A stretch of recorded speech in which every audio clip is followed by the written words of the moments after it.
(9:15) on your Monday morning, 67 degrees out there. And yes, we're talking about money. Have you ever had a money-making idea but didn't think that it could really happen? Well, thanks to the internet, that is changing. Tanya Ortega joining us live from Noble Sandwich Company in Northwest Austin with more on publicly funded campaigns. Good morning, Tanya. Hey, good morning. Well, you know, the internet really opens up a lot of people to us. You know, we are connecting through Facebook, MySpace, everything, Twitter. But, you know, they're using that. Entrepreneurs here are using that to help them get the money they need to open up their new businesses. Most of us eat sandwiches quite often. The beautiful thing about them is that anything goes. It's like the best smell in the world. But the owners at Noble Sandwich Company are raising the bar, cooking everything from scratch and using high-quality products. We don't fool around with the pork products on the sandwich, hence its name being the Noble Pig.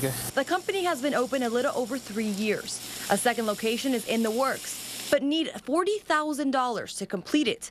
That's why they partnered up with Green Man, a local startup that helps online campaigns for investors through crowdfunding. Anyone can invest from $35 to a few $1,000s. The website lets them upload videos to explain their business. They can look up what you're doing, they can see your work, and they can make that judgment. And I think when you're raising in small groups doing crowdfunding, people are more willing to give startups a chance because there's less money on the line for these guys. Another popular website is Kickstarter. And just like Green Man, the amount you donate usually corresponds with some kind of benefit.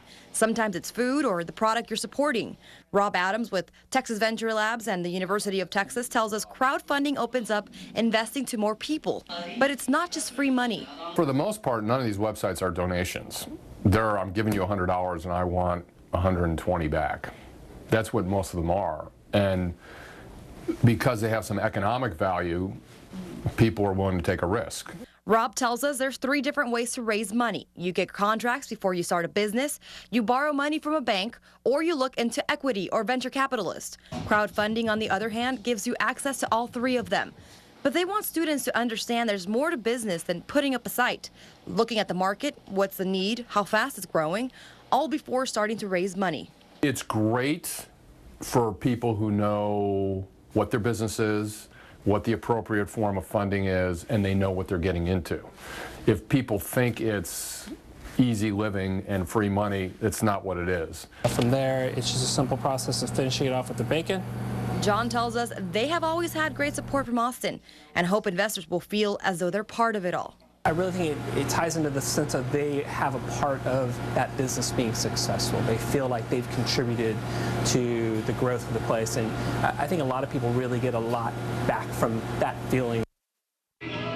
Right now we're at their location on 620. They relocated, so this one should be open in the next few days. And their Burnett Road location, which is the one they're raising money for, that one should be open at some time in March. And if you do want some more info or you want to be an investor, you can go to greenman-group.com. That's where you can get all of the videos and all the information that they have on there. But it's just a really cool idea. You know, I learned a lot doing this story about opening up a business, because clearly I don't have one, but it's really interesting how this is just opening up so many possibilities for some of our local business owners.